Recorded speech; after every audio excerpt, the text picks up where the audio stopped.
Today News, Media Invitation today, the 17th of December 2024, 4 p.m. Shri C.V. Anand IPS Commissioner of Police Hyderabad along with Health Secretary of TG State will be visiting the KIMS Hospital to console the injured boy who is being treated in KIMS Hospital Minister Road, Sikandarabad, who was injured in Sandhya Theatre incident. This news is covered by T96 News. For more news updates, like, share and follow to T96 News.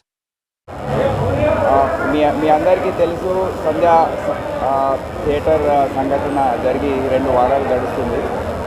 So ఈరోజు ప్రభుత్వం తరఫున నేను health secretary Krishna గారు ఇక్కడ విచ్చేసాము.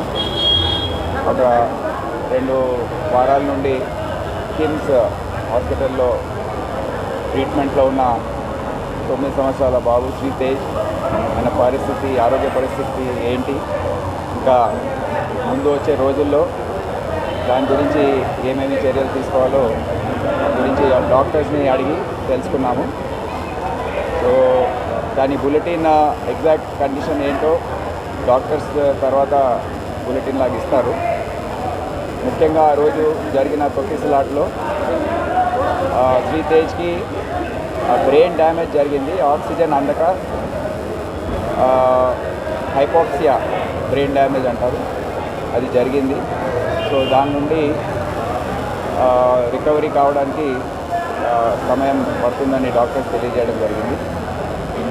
ఇప్పుడే oxygen support, ventilator సపోర్ట్తో ఇప్పుడు treatment ఇదంతా చేస్తూ ఉన్నారు. ఈ ట్రీట్మెంట్ కొద్దిగా సుదీర్ఘంగా సాగే అవకాశం ఉంది. టెక్నికల్ ఆస్పెక్ట్స్ ఏవైతే ఉన్నాయో అవి తొందరలో డాక్టర్స్ టీమ్ ఒకటి రివ్యూ చేసి ఒక బులెటిన్ లాగా వాళ్ళు ఇష్యూ చేస్తారు. ఇప్పుడు కృష్ణ గారు మాట్లాడారు. సిచ్యువేషన్ చెక్ చేయడానికి వచ్చాము. దానికి ఏదైనా ఆయన ట్రీట్మెంట్ ఇప్పుడు అవుతుంది. ఇక్కడ మన కిమ్స్ హాస్పిటల్లో తీసుకొచ్చారు. ఇక్కడే మంచిగా డాక్టర్స్ అందరూ చూస్తున్నారు. ఆయన ట్రీట్మెంట్కి ఏదైనా సహకారం ప్రభుత్వం తరఫున అవసరం ఉంది, తప్పనిసరిగా మేము ఫాలోఅప్ చేసుకుంటూ ఉన్నాము. అది రెగ్యులర్గా డైలీ బులెటిన్స్ ఇష్యూ చేయడానికి హాస్పిటల్ మేనేజ్మెంట్కి మేము ఇన్స్ట్రక్ట్ చేశాము. దీని విధంగా మేము రెగ్యులర్గా ఫాలోఅప్ చేసుకుంటూ we hope this condition improves.